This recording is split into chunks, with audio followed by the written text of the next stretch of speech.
The container is under a rate limit. Right now, here is the complete story in full, all 5 parts, plain text ready. For voiceover, once you confirm, I'll create and deliver the file as soon as the container recovers. You can also copy this directly. Winning seemed completely out of reach until human warriors changed everything. The hologram was wrong, not broken, not glitching, just wrong in the way that facts become wrong when they are too heavy to carry.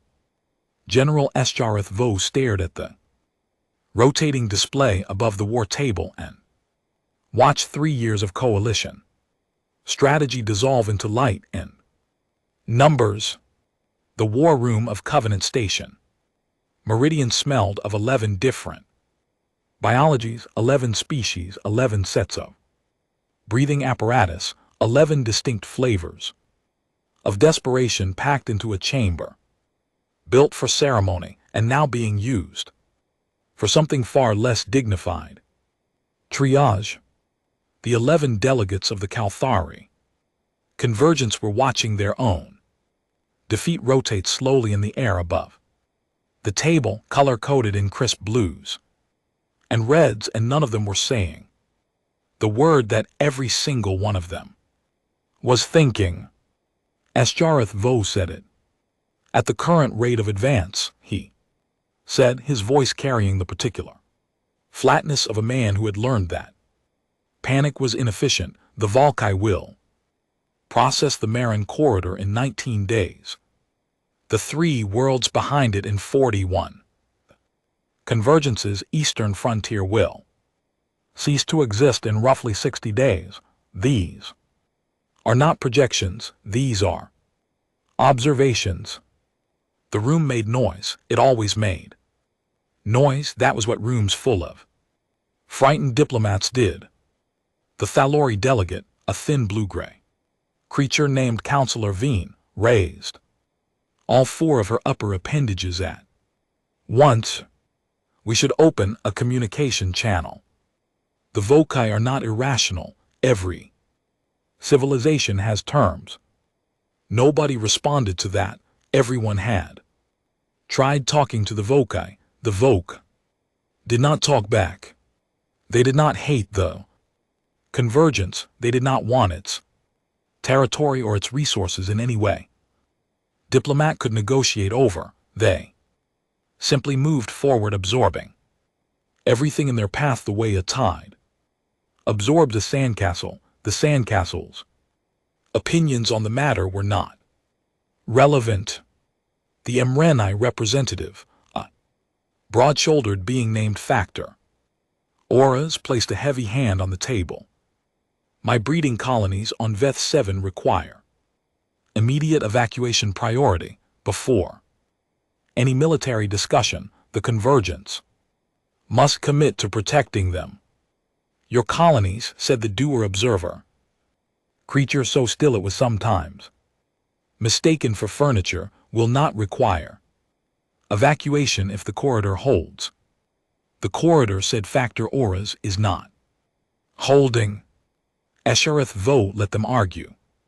He had learned over 40 years of command that the argument was its own kind of processing. Species needed to exhaust their preferred solutions before they could accept that those solutions were gone. He watched the hologram rotate.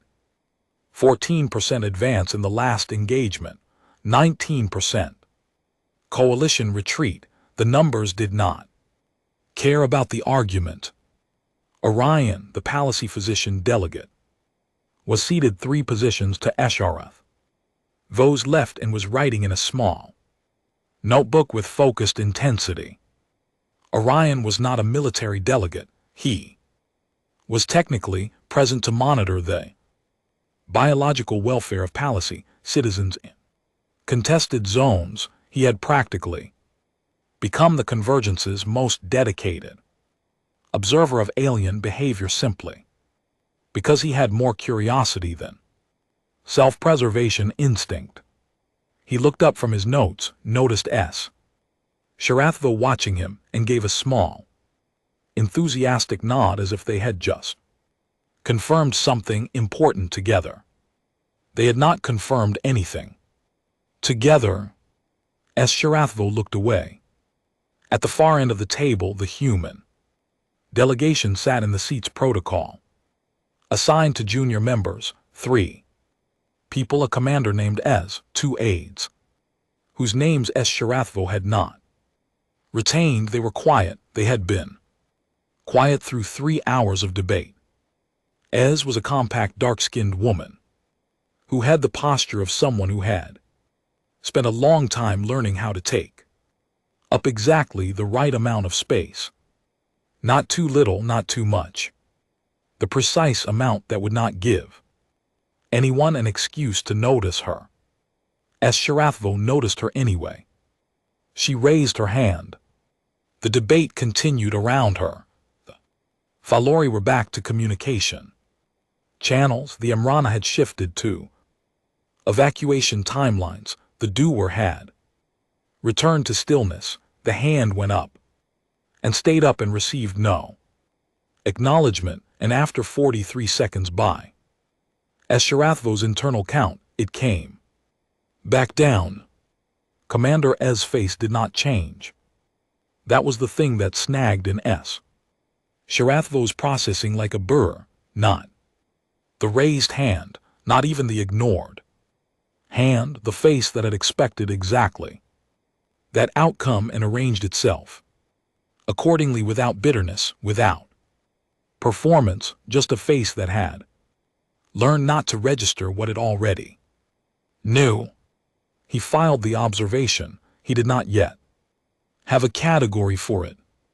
The probability models, he said, cutting across the Fallory mid-sentence, have been updated 4 times since this campaign began.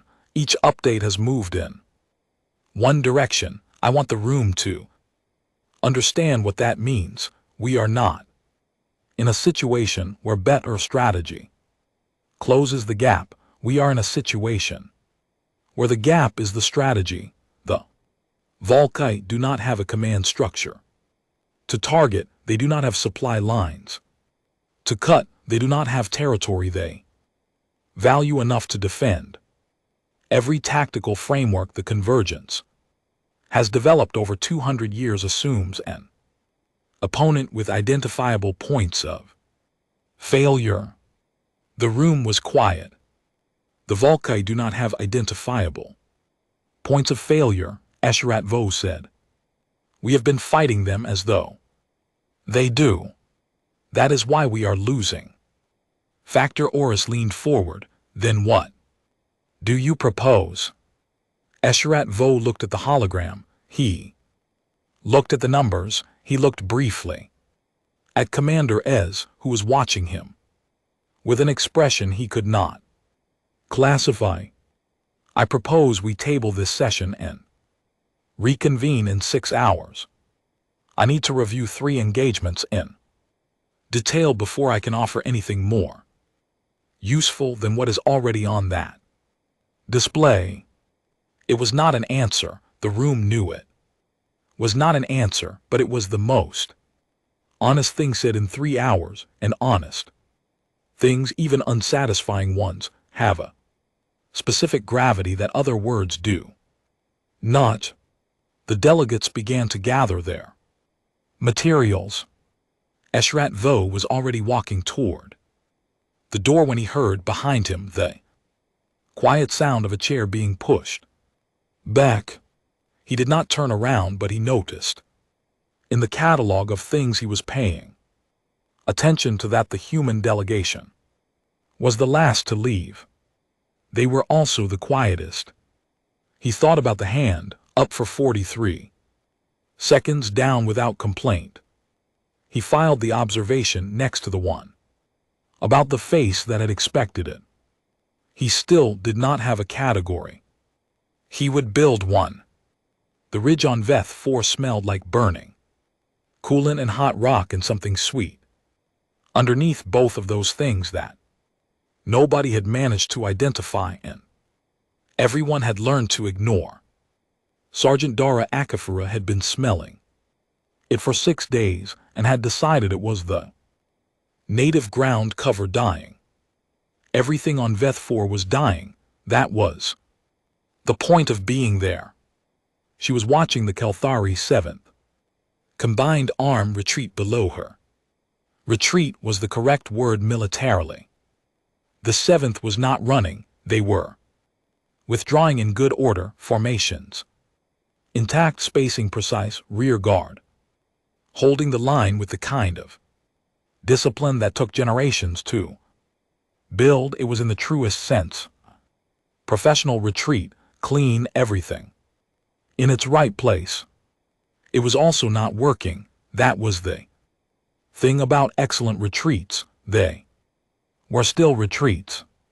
Private Reyes appeared at Akafura's left shoulder. He was 22 and from Guadalajara and had a gift for arriving exactly when a decision was being made. As if he could smell the math shifting, he stood beside her and watched the Kelthari formations moving below and did not say anything for 30 seconds. Then, "You're about to do something, Sarge." "I'm thinking." "You think the same way other people do." "Something, your jaw does the thing." Akafura did not touch her jaw. She was watching the eastern flank. The Volokai advance on the eastern corridor looked like water finding cracks in stone. There was no line of attack. There was no charge. There was a distributed push that did not care about the 7th formations, because formations assumed you could find the front of the thing you were fighting. And the Volokai advance did not have a front. It had everything. It was all front, a circle that contracted. The Kelthari doctrine was built on identifying command nodes. Eliminate the command, the body stops, but the Volokai advance had no command. It was a process, not an army. You could not eliminate its leadership because it had no leadership. You could not cut its supply lines because it did not resupply. It moved and consumed and moved again. And every tactic trained against the concept of an enemy with a decision-making center had nothing useful to offer against something that simply did not have one. Akafur had been thinking about this problem for 6 days.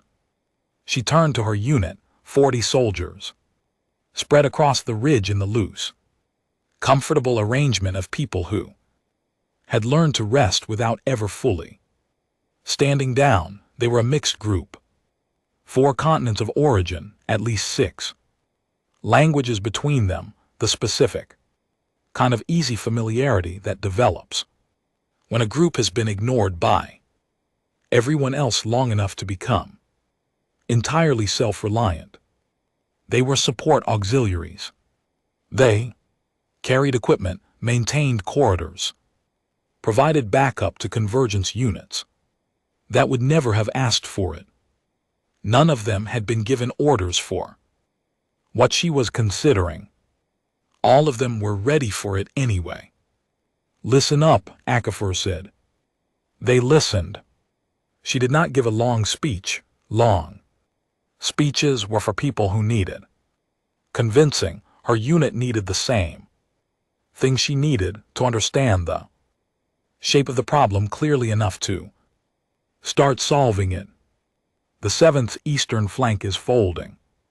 Not because they are not skilled. They are folding because they are fighting a formation battle against something that does not form. We are not going to fight a formation battle.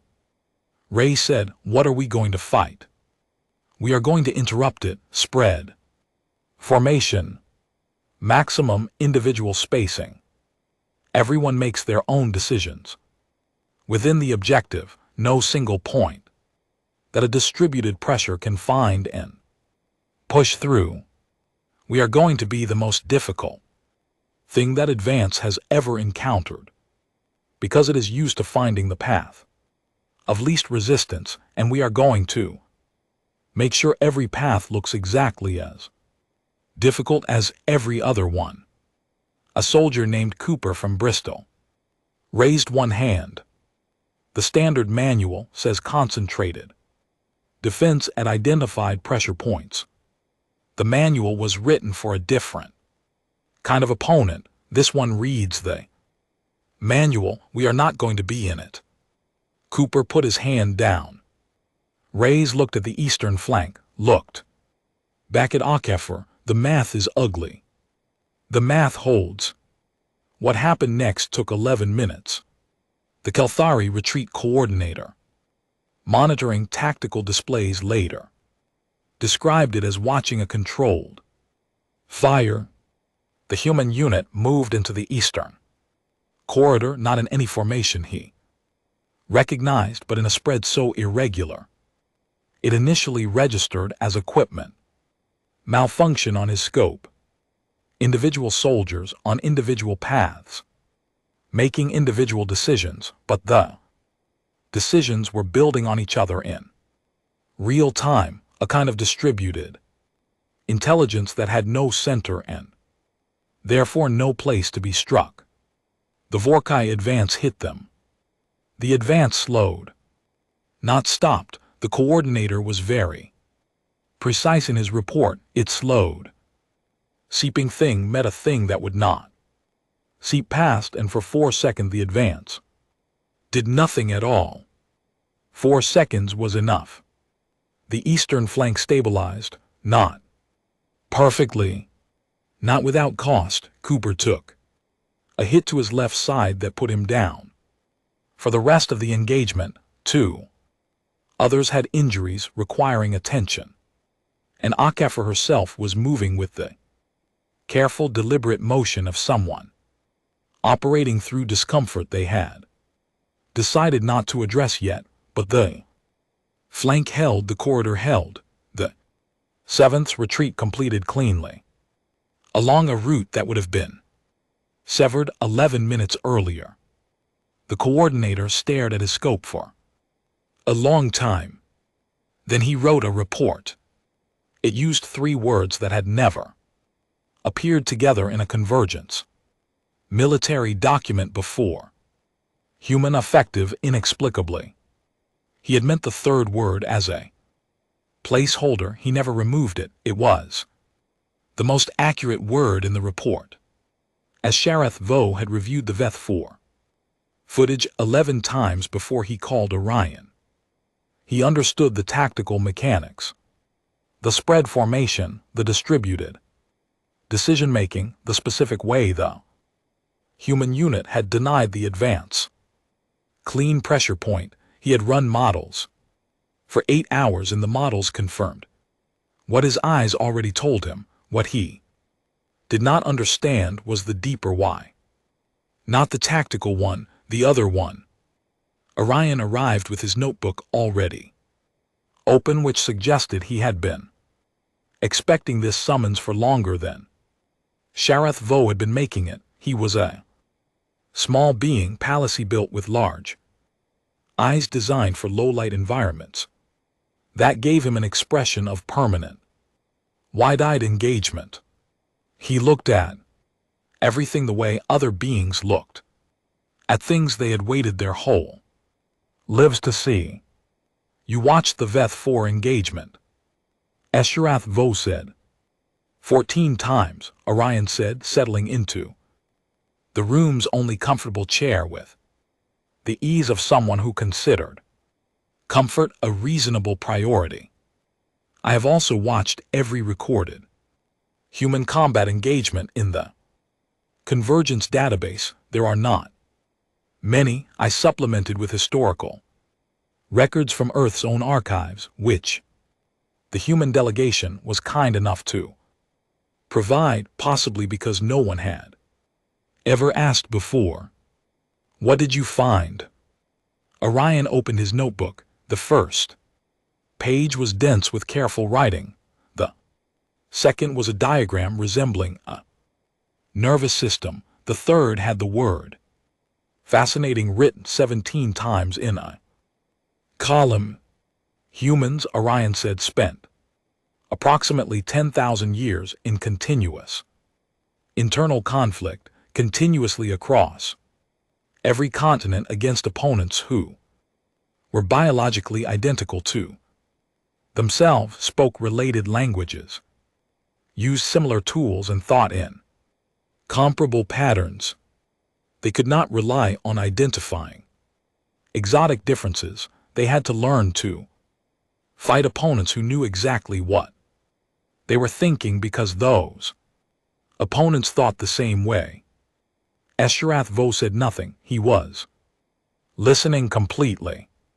The result is a species with tactical adaptability built into its baseline responses. They do not require a doctrine update to fight a new kind of opponent. They map an unfamiliar situation onto the question of what is actually in front of them right now. It is neurologically a different process than any other spacefaring species we have documented. They adapt.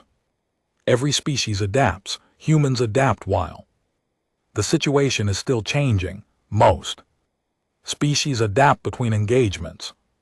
Humans adapt inside the engagement itself as individuals in real time, without waiting for a command structure to distribute the update. Orion paused. From a biological observation perspective, it is deeply alarming and absolutely extraordinary. The Volkai advance is a distributed process with no command structure. All convergence doctrine assumes a command structure. Yes, humans do not need a command structure to target. They seem almost uncomfortable fighting things that have one, Orion said with the tone of a person making a small observation that was also completely serious. As Sharath Vo walked to the narrow observation panel at Veth 4, the unit held a position they were not ordered to hold. The retreat corridor was available. No command required them to stay. Why did they stay? Orion turned 3 pages in his notebook, then turned them back.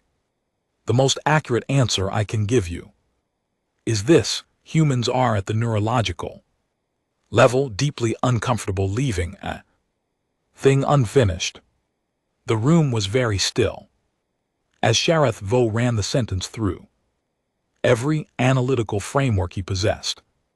It came out the other side intact and slightly larger than it had gone in. He opened a new category in his internal taxonomy. He did not name it yet. He placed the observation inside it and left space around it.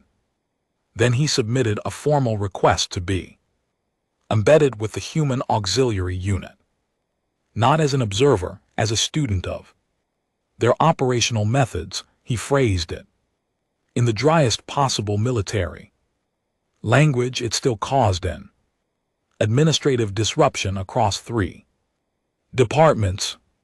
The request form did not have a category for a general of the 4th probability, asking to learn from support auxiliaries. 2 junior officers filed the wrong forms. 1 department head called another to confirm the request was genuine. It was. Commander A's received it at 3:40 station time. She read it. Read it again. Called Akefer. Sergeant General Esharath Vo wants to embed with us, learn our methods. A pause, a longer pause. Akefer's voice came back as the voice of someone who had decided not to waste time on surprise. Anti didn't raise a quitter. Tell him yes before he changes his mind. A's sent the confirmation. Esharath Vo packed that night with 4 decades of precision. At the end, he stood over his ceremonial insignia, the markers of his rank, the symbols of everything he had built. He packed them. Then he opened the case and took them back out and set them on the table. He did not know why. He left without them. The Marin system was 3 inhabited worlds on a single transit corridor, and the corridor was about to be cut. The Vorkai advance had arrived 6 days ahead of the revised projections. There was no longer any gap between what was bad and what was unacceptable. 16 days, 3 worlds, 1 corridor. The briefing room in Covenant Station. Meridian's lower deck smelled like recycled air and surfaces cleaned too. Many times with the same solution. 200 human soldiers, 4 Kelthari. Observers, Orion, who had decided that his non-combatant status gave him freedom to attend anything sufficiently interesting. There was a hand-drawn map on the table, on paper with a marker. As Sharath Vo stared at it, Akafar moved through the briefing in a straight line between the problem and the solution. She laid out what they did not have first, no convergence. Reinforcements for 72 hours, limited. Heavy ordnance. A gap in long range. Support coverage along the northern approach that could not be closed in time. The corridor had to be held by. What was in this room? A soldier named Gareth raised his hand. Natural choke points in the corridor. Akafar pointed to 2 locations on the paper map here and here. We are not using them. Why not? Because the advance does not need a choke point. It finds resistance and flows around it. A choke point is a resistance point. The advance moves around the edges of any concentrated defense and arrives from unguarded angles. We have watched this happen 4 times this campaign. A choke point strategy assumes the enemy will meet you where you stand. This one does not meet you, it surrounds you. The room was listening the way rooms listen when they understand that what they are hearing is exactly true and has significant personal implications. We give the advance 1,000 small problems, each requiring individual response. It is not built for individual response. It is built for mass pressure. We take mass pressure off the table. As Sharath Vo raised one hand, Akafar looked at him with an expression containing, in very small quantities, the specific quiet satisfaction of someone who had spent their career having their hand ignored and was experiencing a certain amusement at the reversal. What is your probability of mission success? She looked at him for 2 full seconds.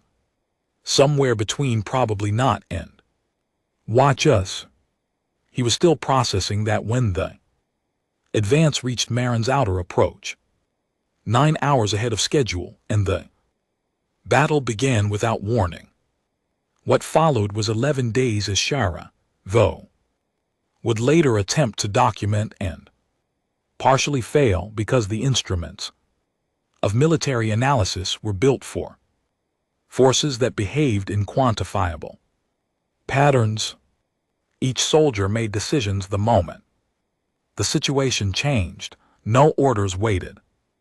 No formation held its shape. When the shape stopped serving, the unit adapted and shifted like a living thing, not a machine following programming.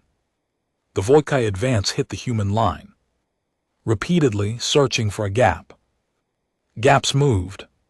By the time the advance found one, it had closed and another had opened elsewhere, drawing pressure sideways, then diagonally, then back. On the 9th day, Akafar took a hit too. Her left side, she was down for 3 seconds and back on her feet in 4. She moved carefully after that, the deliberate motion of a person managing something they had chosen not to stop. For she kept moving, she kept directing, she did not stop doing either. On the 11th day, the advance stopped. Not defeated, recalculated. The way a tide recalculates against an unexpected shape in the coastline and moves sideways to find a less complicated path. In moving sideways, it moved away from Marin, 3 worlds that were supposed to be processed in 16 days, remained unprocessed. The corridor held. Sharathville stood in the aftermath and watched the human unit do what it did. After a fight, soldiers checking on each other, a hand on an arm, a voice confirming the person next to them was still present, someone laughing too loudly at something that was not funny. People sitting down where they had been standing and taking the first complete breath they had taken in 11 days. He had no model for this. He stood still and watched and understood in the way certain facts announced themselves without invitation. And GT snorts. And GT that he was looking at something he needed to understand and currently did not. He began building a model. He started with what he could observe. He took his time. The war room of Covenant Station. Meridian looked the same table. Same 11 species. The hologram was different. The Valky front had stabilized, not retreated. Stabilized. 3 delegates had asked for independent confirmation. Before accepting it, the advance that had moved relentlessly for 4 years had stopped. It was not over. Everyone understood it was not over, but the direction had changed from falling to holding, and the hologram showed a line that did not move. Lines that did not move were at this moment spectacular. Sharathville presented his after-action report standing and without apology for its length. The room listened differently than before. The Valky are not an army. I want the Convergence to hear this and update every military doctrine accordingly. They are a process. The distinction matters because armies have command structures and command structures have vulnerabilities, and 4 years of convergence strategy has been built on finding and targeting those vulnerabilities. We have been trying to find the brain. There is no brain. There is only the process. He let that sit. Processes are not defeated. They are interrupted. They are given surfaces. They cannot flow across. They are introduced to problems they are not built to solve. The Forkai advance was built for concentrated formation-based command-directed defense. It dissolves that kind of resistance because it is essentially water, and formation defense is essentially a wall. Water and walls have a known relationship.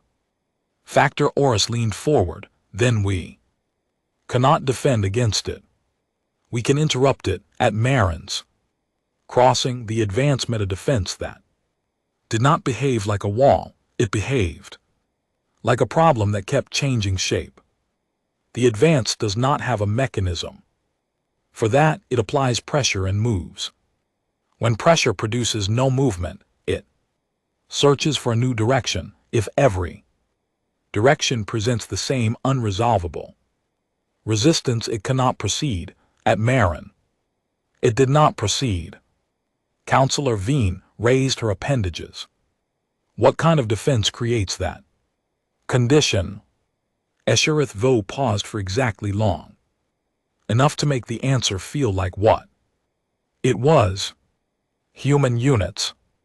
The room's noise was specific, not crisis, not relief, the particular noise of people revising something they had held for a long time without examining. He continued. Humans had spent 10,000 years in continuous internal conflict, not as a historical footnote, but as the origin of a tactical capability no other convergent species ever needed to develop, every other species had achieved space flight through periods of relative internal stability. Their warfare was organized and formal, conducted between entities with identifiable command structures. Humans had fought themselves continuously against opponents who shared their biology, their language, roots, their cognitive patterns, their tools. They could not rely on anything exotic. They learned to read confusion in real time, to adapt individually within an engagement, to fight not by finding the enemy's logical center, but by denying the enemy any logical center of their own. The result was a species that did not require a doctrine update to fight something new. They adapted while the situation was still changing. They were, for the specific purpose of fighting, distributed process-based advance with no command structure to target the most effective tool in the convergence, not the most powerful, not the most heavily armed, the most effective. There was a significant difference. The Amrena asked about integration timelines. The Faleri were already discussing diplomatic implications. The Dua were silent in a new way. At the far end of the table, Commander Ez sat where protocol had always placed her. Junior member position, periphery.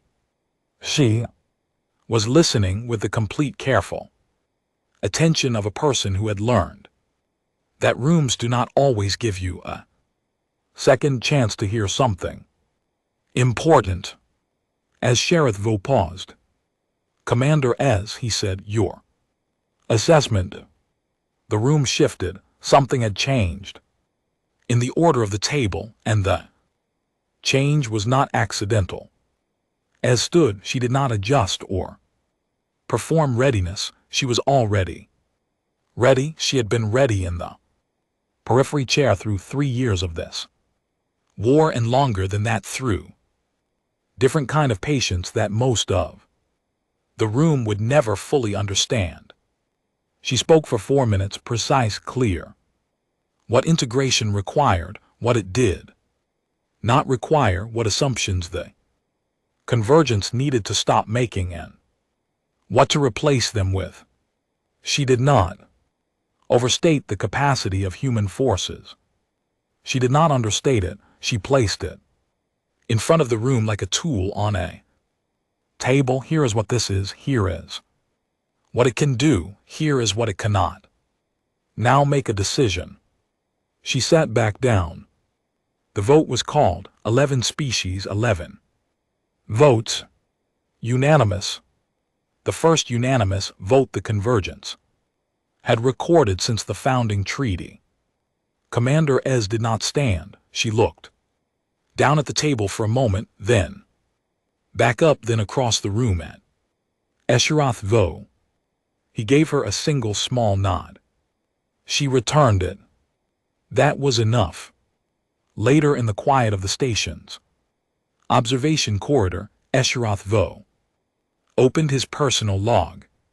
He had been writing these logs for 31 years.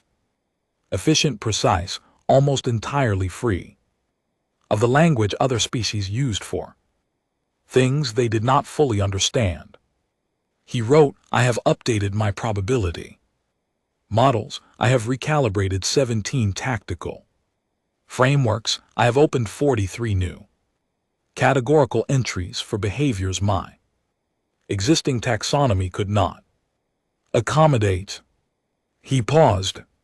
He wrote, there is one observation that does not yet have a category. He paused longer.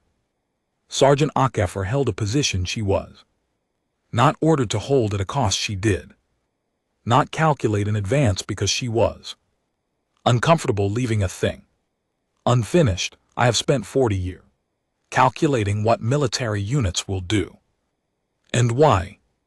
I have built models for every spacefaring species the convergence has encountered. I have never built a model for a unit that holds because the alternative is leaving a thing unfinished. The observation sat on the page. He looked at it. I am building the model now. It will take time. The category does not have a name yet in any language I know. I believe the humans would call it something simple. They usually call things what they are without complication, and the simplicity turns out to be more precise than any formal term I could construct. He stopped writing. Outside the observation panel, the stars were the same stars they had always been. The Vorcha front on the tactical display above the main command deck was a line that did not move. A line that did not move after 4 years of watching everything shift in the wrong direction. He stayed at the observation panel for a long time. He did not have the word yet. He thought the humans would have it immediately. He thought he would ask in the morning. Creating the plain text story file for download. Creating the plain text story file for download. The container is hitting a rate limit right now, and I can't write the file yet. The full story is complete above all. 5 parts plain text, no headings, no numbering, no asterisks, no caps. Voiceover ready. You can copy it directly from the response above while I retry the file. Created a file, ran a command, created a file, ran a command. The container is still rate limited. The complete story is fully written and displayed above.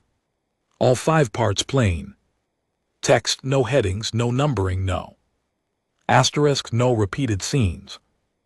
Voiceover ready from the first word. Here's a summary of what's in the story. Part 1, 1000 words. The war room. General S. Harith VHO delivers the brutal math of a losing coalition. The human delegation sits ignored at the periphery. Commander Ez raises her hand. For 43 seconds, nobody acknowledges it. She lowers it without complaint.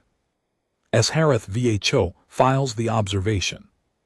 Part 2, 1300 words. Veth 4. Sergeant Dara Akfer watches the Kelthar retreat and decides to interrupt the Valky advance using spread formation tactics. Her unit holds a flank nobody ordered them to hold. The advance slows for 4 seconds. The corridor survives. The Kelthar coordinator writes a report with one word he can't explain, inexplicably. Part 3, 1300 words. S. Harith VHO calls Orion and asks the real question, not how humans fought effectively, but why they stayed when they didn't have to. Orion explains 10,000 years of interspecies war. S. Harith VHO submits an unprecedented request to embed with the human unit as a student. Ozza gets the call. Akfer says yes before he changes his mind. Part 4, 1300 words. Marins crossing 11 days. The corridor holds through distributed, individual, pattern-breaking human tactics. Akfer takes a hit on day 9 and keeps moving. The advance recalculates and leaves. S. Harith VHO watches humans comfort each other in the aftermath and has no model for what he is seeing. Part 5, 1300 words. The war room again. The front has stabilized. Esharath Vo presents his report. For the first time in 4 years, Azzy is asked to speak. She does. The vote is unanimous, the first since the founding treaty. Esharath Vo writes his personal log and admits there is one observation he still cannot categorize. He thinks the humans would name it immediately. He will ask in the morning. Please try refreshing and I can generate the downloadable file when the container recovers.